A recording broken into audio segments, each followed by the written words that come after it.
अस्सलाम वालेकुम दोस्तों, क्या हाल चल है। ये वीडियो बनाने के लिए उमर भाई के तरले करने पड़े मुझे। किधर गया उमर? ए बैठे ही।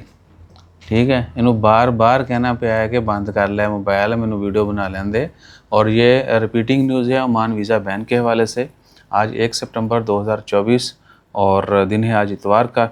लास्ट मंथ जो बैन लगाने का ऐलान किया गया था, आज उसका ऑफिशियली आगाज़ हो चुका है। यानी 1 सितंबर 2024 से ऑनवर्ड अगले 6 महीने के लिए जो बैन लगाने का ओमान गवर्नमेंट ने ऐलान किया था, उनमें 13 नई किस्म के वीज़ा जो हैं वो 6 महीने के लिए बंद हो जाएंगे।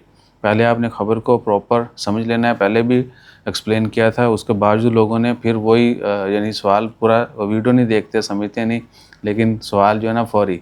हो सकता है वीडियो भी डाली होगी तो कमेंट पहले आ जाएंगे चंद सेकंड में ही सवालात के। सो प्लीज़ ये काम नहीं किया करें। जो वीज़े बैन होने जा रहे हैं उसमें कंस्ट्रक्शन वर्कर्स हैं, जनरल कंस्ट्रक्शन वर्कर जितने भी हैं, ये सारे वीज़े बैन अगले 6 महीने के लिए, नया वीज़ा नहीं निकलेगा। क्लीनिंग वर्कर जनरल बिल्डिंग के वो हो गए। उसके बाद लोडिंग अनलोडिंग के वर्कर, ये वीज़ा जो हैं ब्रिकलेयर के, स्टील फिक्सर के, टेलर बेशक वुमेन है या मेंस हैं, मैन वुमेन यानी मेल फीमेल, जो लेडी टेलरिंग शॉप्स हैं उनके वीज़ा बंद हैं। इलेक्ट्रीशियन, जनरल इलेक्ट्रीशियन इंस्टॉलेशन के वीज़ा बंद। वेटर जितने भी होते हैं रेस्टोरेंट्स में, वो पेंटर के वीज़ा सारे बंद हैं। शेफ़, जनरल शेफ़ जो हैं उनके वीज़ा, इलेक्ट्रीशियन, होम इंस्टॉलेशन के वीज़ा बंद हैं। और बार्बर, ये 13 इकसाम के इन तमाम कैटेगरीज़ के वीज़ा जो हैं अगले 6 महीने के लिए नए वीज़ा नहीं निकलेंगे। और अभी आ जाएँ, जो आपने सबसे पहला सवाल करना है कि जो लोग ऑलरेडी इन वीज़ाज़ के ऊपर काम कर रहे हैं उनके वीज़ा रीन्यू होते रहेंगे।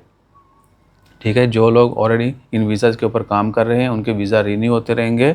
अगर उनको ट्रांसफ़र करना है और आगे भी वो चाहते हैं कि जी सेम वीज़ा के ऊपर ट्रांसफ़र करें, तो वो मुमकिन नहीं होगा। सिर्फ़ एक सूरत में मुमकिन होगा, अगर उनके पास मज़ूनिया होगा सेम प्रोफेशन का, तो आप जो है सेम प्रोफेशन के ऊपर ट्रांसफ़र भी हो सकते हैं।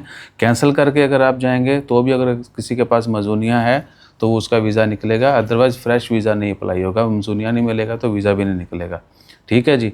और दूसरा आ जाएंगे जिनके वीज़े ऑलरेडी निकल चुके हैं या अप्लाई हो चुके हैं, उनके वीज़ा अगर इश्यू हो जाते हैं तो वो ट्रैवल कर सकते हैं, बेशक वो इधर ही हैं या वो मुल्क से बाहर हैं, यानी ओमान से बाहर हैं, उन्होंने वीज़े डाले हुए हैं, उनकी एप्लीकेशन प्रोसेस हो जाएगी। सिर्फ आज से यानी 1 सितंबर से नई एप्लीकेशन सबमिट नहीं होगी। तो जिनके वीज़ा अप्लाई हो चुके हैं या निकल चुके हैं, वो जब तक वीज़ा की म्याद बाकी है वो ओमान एंटर हो सकते हैं उनके लिए, और उनके वीज़ा भी दोबारा जो है वो रीन्यू होते रहेंगे। सही है ना जी।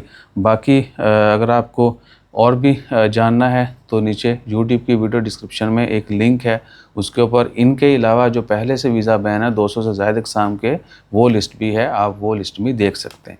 सो अपना ख्याल रखिएगा, दुआ में याद रखिएगा। मिलते हैं मज़ीद अपडेट्स के साथ। जज़ाकल्लाह, अल्लाह हाफ़िज़।